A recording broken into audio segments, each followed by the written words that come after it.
thanks very much for being here today and joining us for our Pragma New York launch party. Good to have you here, and appreciate the opportunity to sit down and talk in a bit more detail now.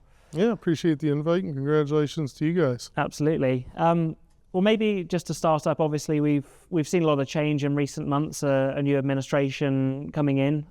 It's a lot of, I guess, uncertainty on sort of both sides of the spectrum, but from a decarbonisation perspective, I guess a lot of companies are waiting to see how some of the new executive orders that have been signed play out. Are you able just to summarise some of the executive orders that the administration has signed since it's come into office as it relates to decarbonisation priorities, and what this could mean in terms of where legislation and subsequently capital are likely to go? Yeah, I think, with respect to what's occurred with executive orders, I think some of the bigger impacts have been kind of the loan program freezes are going to impact projects that we're expecting to, receive that capital in the first quarter of this year. I think that ultimately that gets unlocked once this administration has a handle on what's happening, what the plan is, where those funds are going, whether those funds are going towards their goals or not. I think they've reduced staff recently at the DOE. Probationary employees have been offered packages to step away, and many have taken. So there's less workforce now to maybe meet some of the incoming questions and service some of the different companies that are engaged with the DOE. So that'll have some level of impact. I think that on the direct air capture side, I think those will be some of the first items that are slowed down. I know that the hub funding on the DAC side has certainly been paused. That was the first instance. The way we think about it is also what's not going to change. So we really don't build our business based on election cycles. We look at the macro trends of the market and what's going to remain constant. People are going to want affordable, reliable, and clean energy long into the future. Oil and gas and other forms of fossil are going to play a big role into the future of the clean energy mix. And so the question becomes, how do you marry clean with the fossil while being also cost effective? And that's really what we focused on. We've been around 17 years. We've been through a few election cycles.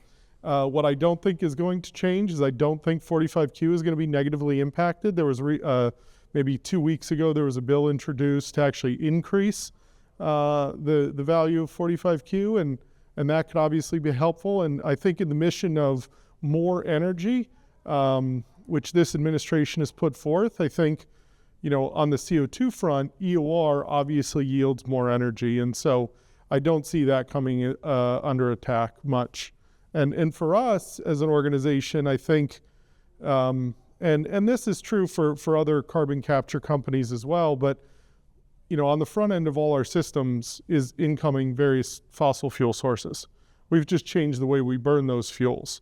And so we've been able to really bridge the aisle. So no matter what administration is in, no matter what their views are, we're able to meet those needs with the systems that we've been developing. And I think that's where we've had a lot of success long term. Perfect. No, and look forward to digging into that in a little bit more detail. But I guess with a view to long-term thinking, long-term planning, and sort of thinking beyond the current election cycle, do you think that within the oil and gas and energy industry more broadly, corporate sustainability and emissions and decarbonisation priorities have changed as a result of some of the rhetoric that's come out? I don't think so. I think that maybe like the more niche type applications that were more forward-looking and exploratory may slow down. But I think from a macro perspective, Exxon buying Denbury, for example, like those types of large industrial projects, I don't think stop. I think what I'm hearing from the market, large financial institutions, PE firms, here in New York City even, is that they're planning for future-proof solutions. So they're not installing a new power plant or a new refinery or a new chemical production facility just looking over the 4 years. These are 30, 40, 50-year assets. And what they want to know is that they're future-proof. And so just like in the first Trump administration, I think everybody was really up in arms in 2016 and wasn't sure what was going to happen. And what I saw was that the private sector in almost a type of rebellion doubled down. That's when we saw we're the corporate founders of Net Power and invented that technology. And that's when, at that time, we saw Oxy come in 2018 and make their first investment into that platform. And so I think that industry will stay the course, and they've got a longer view than 4 years. I think that there's always a lot of noise in the first quarter and especially the first year of a new administration. But that tends to settle out. And so if you look at clean tech investment trends over time, this was an intuition that I had, and then I got the numbers. But leading up to an election year is always a down year, has been in the past 4 cycles in clean tech investing. And it typically peaks in year 3 of an administration. And so I expect next year it'll certainly pick back up. Things have certainly chilled at the moment. But I think long term, I think we'll end up staying on course. Perfect. No, that's really interesting. And I think we're particularly, I guess when we think of having this conversation, we're at Pragma focused on engaging with a stakeholder group and shareholder group that perhaps isn't as familiar and technically savvy with the energy sector as industry folks like yourself are. A lot of the conversations that we've been having recently and sort of guests that have featured on this series before yourself have spoken about the need for, or the market's demand for, oil and gas companies to really focus on their core competencies. And I think we've seen, certainly with a lot of the majors and European majors recently, and Shell and BP scaling back their maybe renewables investments and focus on the electrons business to divest them or shore up on their core oil and gas businesses.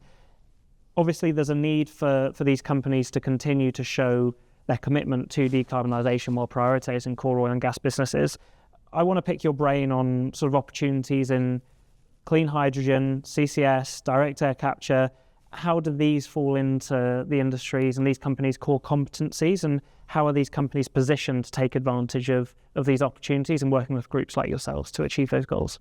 Yeah, I think the core competency is molecule movement, first of all, from my perspective. And what these companies are really good at is pulling molecules out of the ground, separating the molecules, and then moving those molecules to markets.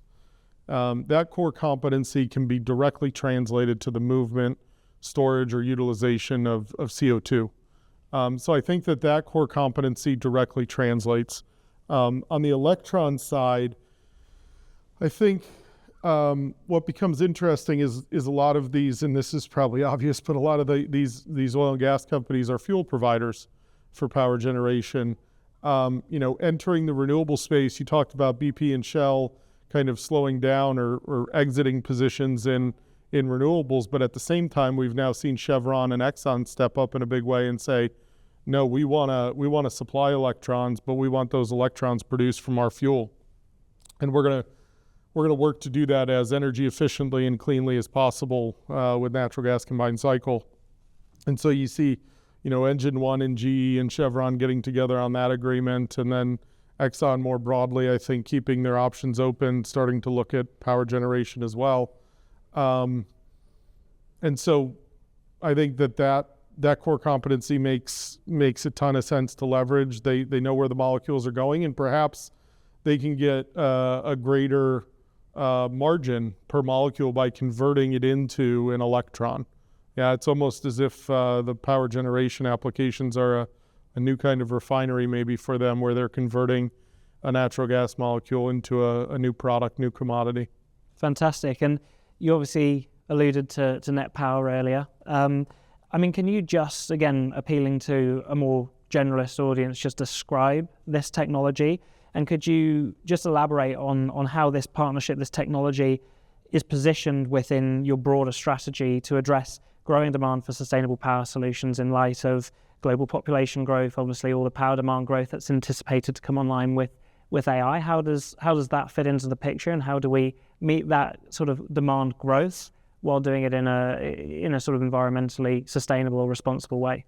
Yeah. So the alum fet cycle more broadly works both with natural gas as well as other solid fuels, biomass, or even coal or pet coke, heavy distillate, things that you gasify, can also go into the system. So on the net power side, obviously we're the corporate founder and inventor of the core technology, which relies on the thermodynamic cycle, which is termed the alum fet cycle.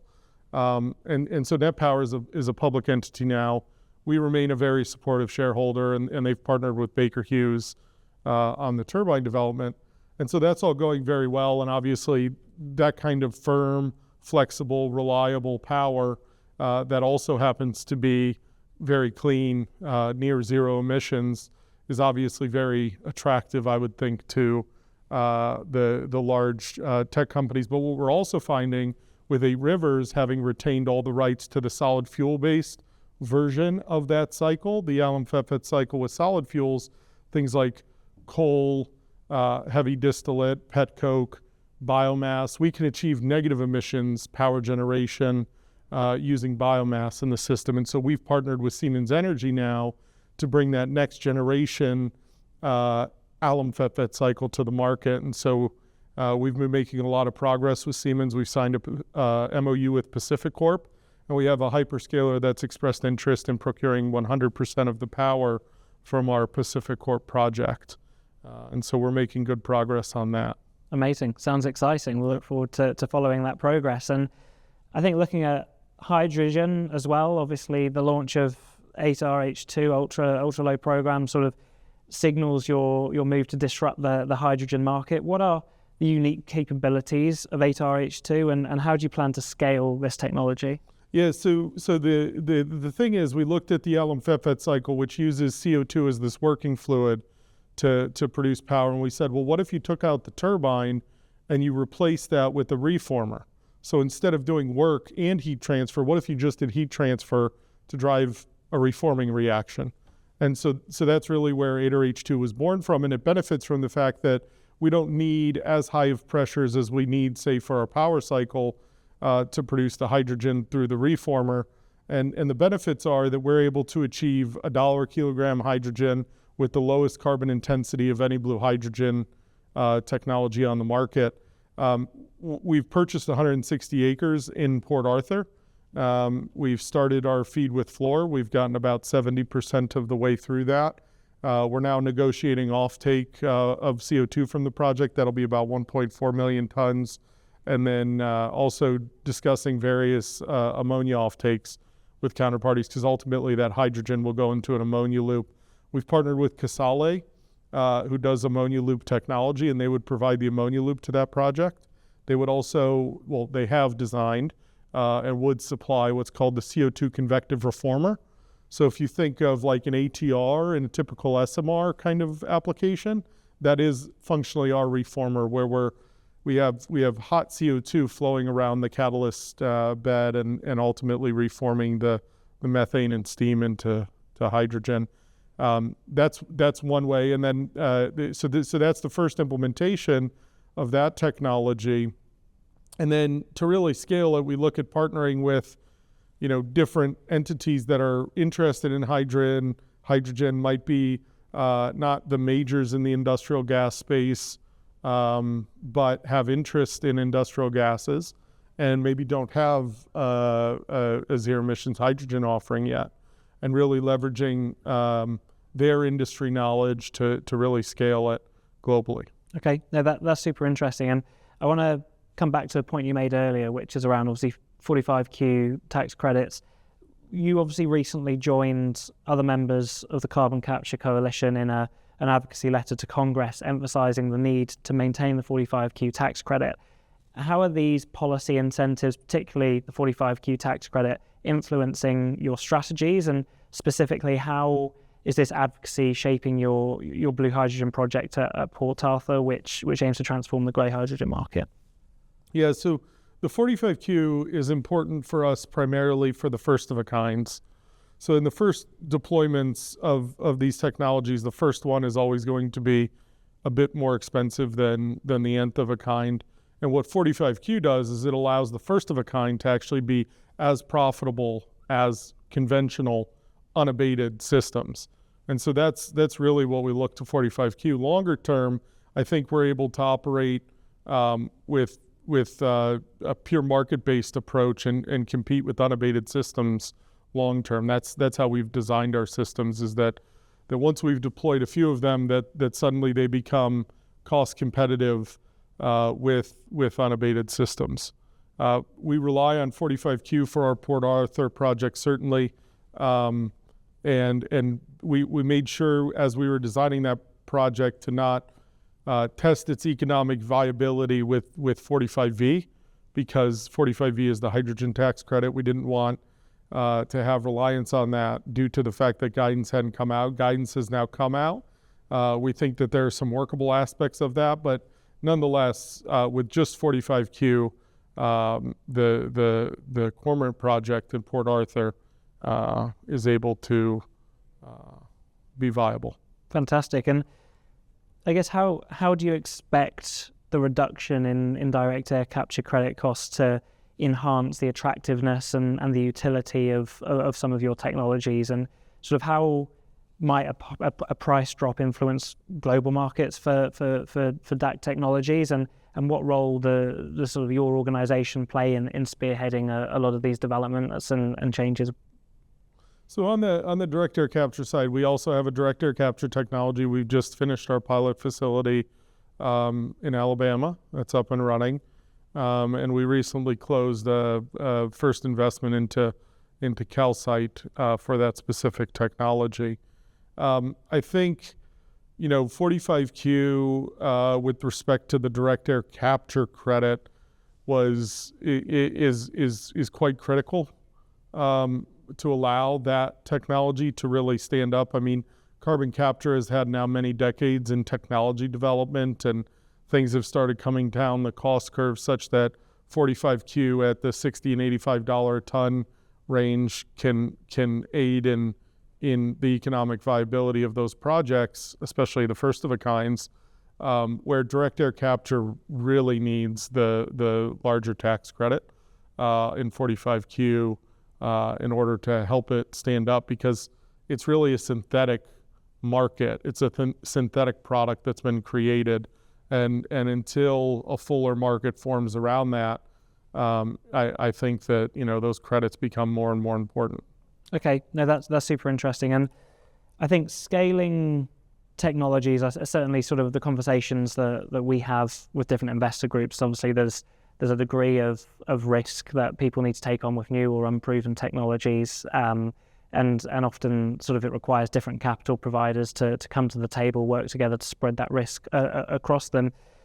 I mean, from your perspective, what are the primary obstacles that yourself or other sort of low carbon technology developers in the space experience or encounter when scaling up sort of innovative and breakthrough technologies, and how does your team go about tackling these challenges? How would you advise that other sort of similar groups in industry go about this to ensure, firstly, successful commercialization of these projects, and secondly, and more importantly, broader market adoption? Yeah, I think, scaling up new technology that's relatively capital intensive requires tremendous persistence. First of all, I don't think there's any single trick or way to really get it done. I think focusing on private strategic capital from entities that are large enough and have the balance sheet to support all or part of that deployment is one thing that we've used, and then looking for strategic partners that have a specific role or benefit from the technology being deployed, whether that's a supplier of a particular piece of equipment, a supplier of the fuel, an off-taker of the commodity that the system is producing. Bringing those parties in, I think, is critical. But ultimately, it just takes a tremendous amount of grit to really stay persistent in working through those things, while also looking at your organization and ensuring that the organization itself is pragmatic and lean with its operations. So preservation of capital to keep the team together, such that you can weather different cycles in the market and different storms that are going to come, and be able to come out on the other side and engage the market once its interest has peaked again and its confidence has increased. Because we've seen this multiple times where, I think we just saw it where there was this tremendous peak in 2022, 2023 in the market around all things energy transition, and now there's a cooling off period. Well, those companies that didn't guard their capital closely and weren't good stewards of their capital in that period that they received capital are I think going to struggle. Those organizations that developed value propositions that were too reliant on particular tax credits and government incentives are going to struggle in this cycle. And so it's all about balancing all those things to be able to weather the storm, because it's a long road. There is no easy answer. It just takes a tremendous amount of grit and persistence, I think, that's the real secret, I think. Perfect. Well, Damian, appreciate your time, appreciate your thoughts, and look forward to continuing the conversation and following your progress throughout this year and beyond. But great to speak to you. Thanks for your time, and thank you. And we'll continue this. Looking forward to it. Congratulations to Pragma again. Thank you very much.